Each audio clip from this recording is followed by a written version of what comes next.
சிவகங்கை மாவட்டம் மடப்புறம் கோவில் காவலாளி அஜித்குமார் கொலை வழக்குல பாத்தீங்கன்னா, சிபிஐ விசாரணை நடத்திட்டு வந்துட்டு இருக்கு. இதுல யார் வந்து இத விசாரணை பண்றாங்கன்னு பாத்தீங்கன்னா, மதுரை நீதிபதி, ஹைகோர்ட் நீதிபதி ஜான் சுந்தர்லால் சுரேஷ் அவர்கள் தான். இவர் வந்து அவரோட அறிக்கைய வந்து தாக்கல் செஞ்சிருக்காரு. இன்னைக்கு அதாவது ஜூலை 22ஆம் தேதி இந்த வழக்கு வந்து விசாரணைக்கு வந்திருக்கு. இதுல நீதிபதிகள்லாம் என்ன சொல்றாங்கன்னு பாத்தீங்கன்னா, முக்கிய அ சாட்சிகளா இருக்கக்கூடியவங்களுக்கு வந்து பாதுகாப்பு குடுக்குறோம்னு சொல்லி சிவகங்கை மாவட்ட நீதிமன்றத்துல வந்து குடுத்த மனு வந்து 7 நாட்களுக்குள்ள அத வந்து முடிவு செய்யணும் அப்படிங்கிற மாரி சொல்லியிருக்காங்க.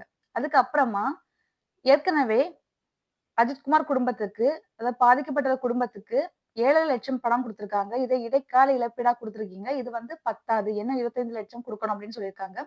அது மட்டும் இல்லாம, இதுல விசாரணையின் போது காயமடைந்த அவர்களுக்கு வந்து சிவகங்கை மாவட்ட நீதிமன்றம் முடிவு செஞ்சு அரசுக்கு வந்து பரிந்துரை செய்யணும். அவங்களுக்கும் வந்து இழப்பீடு குடுக்க சொல்லி பரிந்துரை செய்யணும் அப்படின்னு சொல்லிட்டு சொல்லியிருக்காங்க நீதிபதிகள் எல்லாம் சேர்ந்து.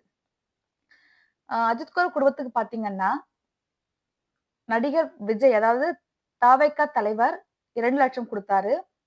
நாம் தமிழர் கட்சி ஒருங்கிணைப்பாளர் சீமான் அவர்கள் 5,00,000 குடுத்தாங்க.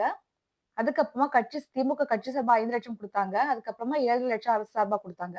அந்த 7,50,000 வந்து பத்தாது அப்படிங்கிறதுக்காக வந்து 25,00,000 இன்னும் குடுக்கணும் அப்படிங்கிற மாரி சொல்லியிருக்காங்க.